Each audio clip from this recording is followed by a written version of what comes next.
Welcome to Dharani TV. ఈ రోజు news updates ఏంటో చూద్దాం.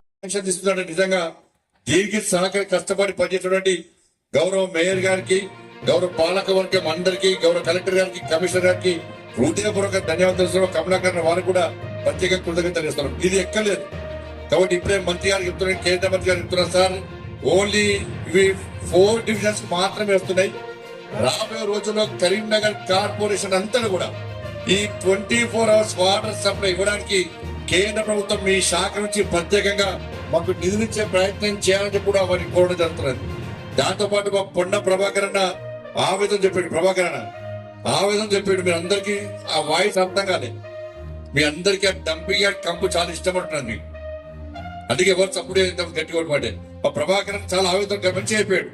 కాబట్టి అలా మంత్రిగా ఉన్నారు కాబట్టి ఒక్కసారి అందరు లేచి నిలబడి ఆ డంపింగ్ యార్డ్ కంపు మాకు పోవాలని చెప్పి ఒక్కసారి విజ్ఞప్తి చేయడం అందరూ వస్తారు. మిత్రులు కూడా కూర్చున్న అందరూ లేచి మీకు కంపు అవసరం కూర్చొని నిలబడి చెప్పండి. Thank you. తప్పకుండా ఆ డంపింగ్ యార్డ్ దాని వల్ల చాలా नुकसान हो रहा है सर. तन करीबनगर में बर्निंग इशू है सर, वो डंपिंग यार्ड का इशू पूरा जनता को नुकसान हो रहा है सर. आप कृपया करके वो डंपिंग यार्ड से पूरा विमुक्ति करिए सर. कभी करीबनगर जनता को प्लीज सर, ये इंपॉर्टेंट इशू है सर. ये కాబట్టి డంపింగ్ యార్డ్ విషయంలో తప్పకుండా వారు స్పందిస్తారని చెప్పి, వారు ప్రధాన సమస్య నుండి ఆ డంపింగ్ యార్డ్ సమస్యను వారు పరిష్కరిస్తారని చెప్పి ఒక నమ్మకం, విశ్వాసం ఉంది. దాంతో పాటు ఇప్పుడు కూడా కేంద్ర ప్రభుత్వము అన్ని రకాల స్మార్ట్ సిటీ ప్రకటించిన తర్వాత అన్ని రకాల నిధులను విడుదల చేస్తూ ఉండడం వల్లనే వాళ్ళ స్మార్ట్ సిటీ వాళ్ళ పనులు పూర్తి కాబోతున్నాయి. వాళ్ళు సరే కొంత ఇబ్బందులు వస్తున్నప్పుడు కూడా మొదట విడుదల కాని సందర్భంలో కూడా స్టాండింగ్ కమిటీలో నేను చాలా సీరియస్ గా గొడవ చేసిన తర్వాత అప్పుడు వెంటనే ప్రభుత్వం నిధులు విడుదల చేయడం, కరీంనగర్ గాని వరంగల్ గాని, దాని తర్వాత పనులని త్వరితగతిన పూర్తి చేసే ప్రయత్నం చేసింది. స్మార్ట్ సిటీ మిషన్ యొక్క టర్మ్ అయిపోయినప్పుడు కూడా మనోహర్ లాల్ ఖట్టర్ గారు మంత్రి అయిన తర్వాత స్మార్ట్ సిటీ మిషన్ ఆపే ప్రసక్తి లేదు.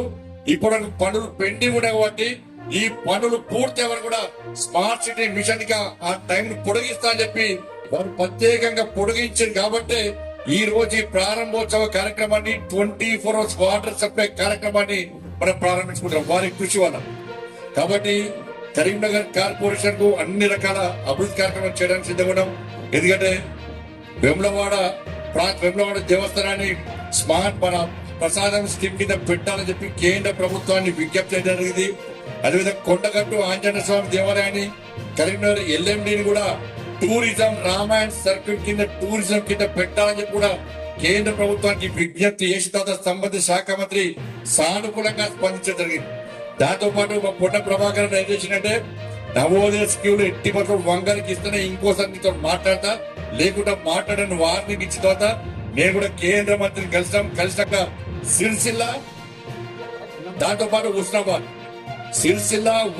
రెండు ప్రాంతాలకు కూడా నవోదయ స్కూల్ ను శాంక్షన్ చేసే ప్రయత్నం ప్రభుత్వం చేస్తున్నది.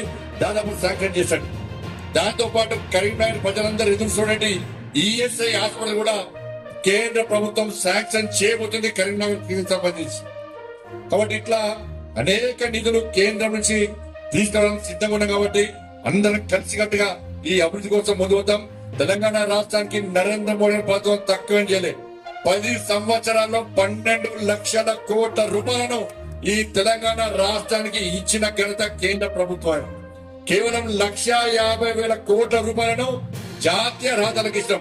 ఇవాళ కేవలం పెద్దపల్లి తప్ప 32 జిల్లాలకు జాతీయ రహదారుల విస్తరణ జరిగింది. పెద్దపల్లి కూడా అతి త్వరలో దాన్ని కూడా జాతీయ రహదారి విస్తరణ చేయడానికి కేంద్ర ప్రభుత్వం సిద్ధంగా ఉంది. 32,000 కోట్ల రూపాయలు రైల్వే జరిగింది. ఇట్లా ప్రభుత్వానికి సహకరించడానికి సిద్ధపడ్డాం. మరి కేంద్ర రాష్ట్ర ప్రభుత్వాలు కలిసి ముందుకు సాగుతూనే, కలిసి సమన్వయంతో ముందుకు సాగుతూనే రాష్ట్ర అభివృద్ధి సాధ్యమైన విషయాన్ని మనం గుర్తుంచుకోవాల్సిన అవసరం. కాబట్టి అందరం కలిసిమెలిసి ఎట్టి పరిస్థితుల్లో ఈ కరీంనగర్ అభివృద్ధికి రాబోయే రోజుల్లో కూడా మేమందరం ముందుకు వస్తామని చెప్పి ఈ సందర్భంగా విజ్ఞప్తి చేస్తూ, సమయం లేదు వారి మళ్ళీ ఢిల్లీ హైదరాబాద్ లో మీటింగ్ ఉంది, ఢిల్లీ పోవాల్సి వారి మాట్లాడాల్సిన అవసరం ఉంది. కాబట్టి మన సమస్యలు వారికి చెప్పినాం కాబట్టి వారు మన సమస్యలను స్పందిస్తారని చెప్పి ఒక ఆశతోని ఈ రోజు మనం ఉన్నాం. కాబట్టి దానికోసమే ఇంత పెద్ద సమావేశాన్ని ఏర్పాటు చేసి వారిని ఆహ్వానించడం జరిగింది. కాబట్టి మీరు కూడా రాజకీయాలకు అతీతంగా సహకరించండి. ఈ భేదాభిప్రాయాలు పక్క పెట్టి అందరం కలిసిమెలిసి అన్ని జెండాలు పక్కబెట్టి అభివృద్ధి ఎజెండాగా మనం ముందు ప్రయత్నం చేస్తే తప్పకుండా కరీంనగర్ ఇంకా అభివృద్ధి చేసుకునే అవకాశం ఉంది. కాబట్టి మీరు గెలిపించిన పార్లమెంట్ సభ్యుడిగా, మీ ఆశీర్వాదంతో గెలిచిన పార్లమెంట్ సభ్యుడిగా మీరు గెలిపించిన తర్వాత నన్ను కేంద్ర ప్రభుత్వం నరేంద్ర మోడీ గారు మంత్రి చేసిన తర్వాత ఎట్టి బస్సులో కరీంనగర్ అభివృద్ధిని ఆపే ప్రసక్తి లేదు.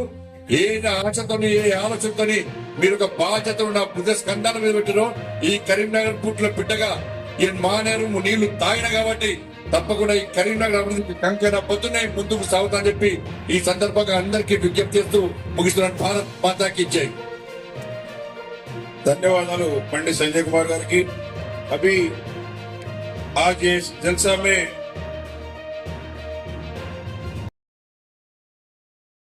ఇప్పటి వరకున్న న్యూస్ అప్డేట్స్, మరిన్ని న్యూస్ అప్డేట్స్ కోసం చూస్తూనే ఉండండి మీ ధరణి టీవీ.